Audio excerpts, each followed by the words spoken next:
right?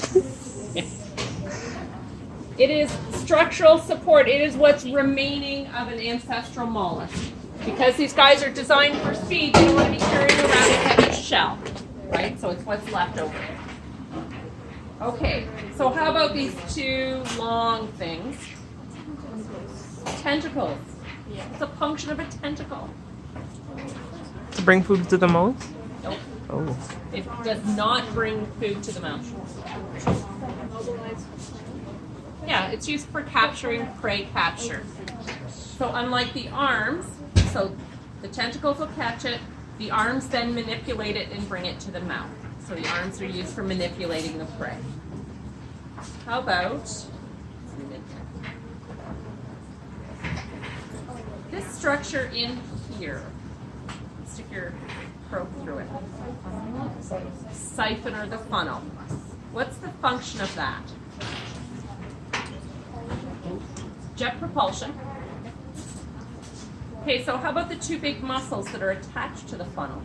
One here and one on this side. Retractor muscles. What kind of retractor muscles? Funnel retractor muscles. What are those used for? To open up the food. Retract the funnel. They don't really retract the funnel. What they do is they control the direction of the funnel. So if the squid wants to go one direction, it'll pull one muscle side harder than the other. Below the funnel retractor muscles are another series of big muscles. So these ones right here, one on this side. So they're not actually attached to the funnel, they're attached to the head.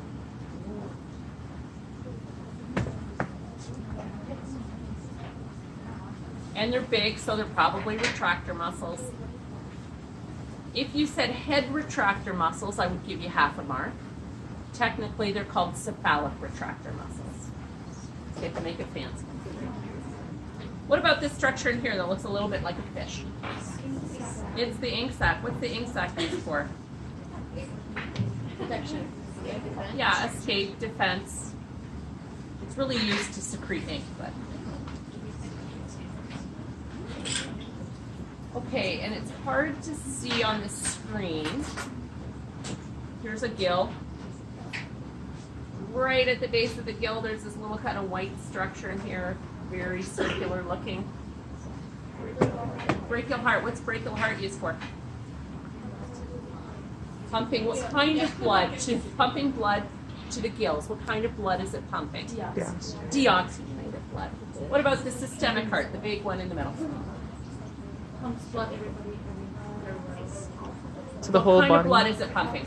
Oxygenation. Oxygenated blood, you got it. Okay. So, and then down here, what's this? Testes. What's the function of the testes? Production of the gametes. Production of sperm specifically, because we do know that it's male. Okay, so up a little bit further, this kind of coiled-like structure in here. Part of the male reproductive system again. That was sperm sac thing. The Yeah, name. it's spermatophoral sac or spermatophoral gland attached to the penis, which is lying. Oops. This is the penis here. It's a white thing running up the edge. So the spermatophoral sac is responsible for making packages of sperm. The male will reach its fifth arm in, grab the spermatophoral packages from at the end of its penis, and inseminate the female. Swims by the female and sticks it into her mantle. So when these guys are closed, they look like this. So the organism, the water is flowing in through the mantle. In through the mantle. Piece of beak stuff on there. Flowing in through the mantle along the edge of the organism, picking up the oxygen. When it wants to use jet propulsion, it closes this series of muscles that are along here at the top and forces everything out through the funnel. It's a little bit like a water balloon. It's full of water, and then you can imagine that the funnel is where all of that water has to come through again. And then, so if we lift this up on the side, up here, you can zoom in a little closer, just how many people saw these on their dissections. So up in here, there's a whole bunch of nerves coming through here, these big white strands. So what's this structure here that looks a little bit like a star? Is that the name? Okay, it's got a specific name in these guys. It's some kind of ganglia. Astro? You said star. Star-like. It's called a stellate ganglia. And it's responsible for the innervation of all of the muscles in the mantle. And the beak has been pulled out of these guys. The beak would have been in here. But they pulled it out. So that's the buccal mass in there. So if you were going to trace the path of a piece of food through these guys, what happens first? What grabs the food? Tentacles. Tentacles. Then what happens to it after it's been grabbed by the tentacles?